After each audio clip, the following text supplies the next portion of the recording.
மயக்கும் பார்வை என்ன பைத்தியமாக்கிருச்சு.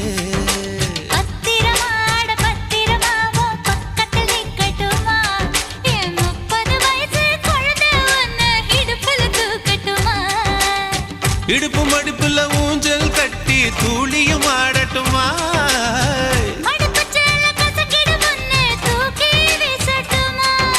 நியாயமா இது நியாயமா? பதில் சொல்லடி செல்ல.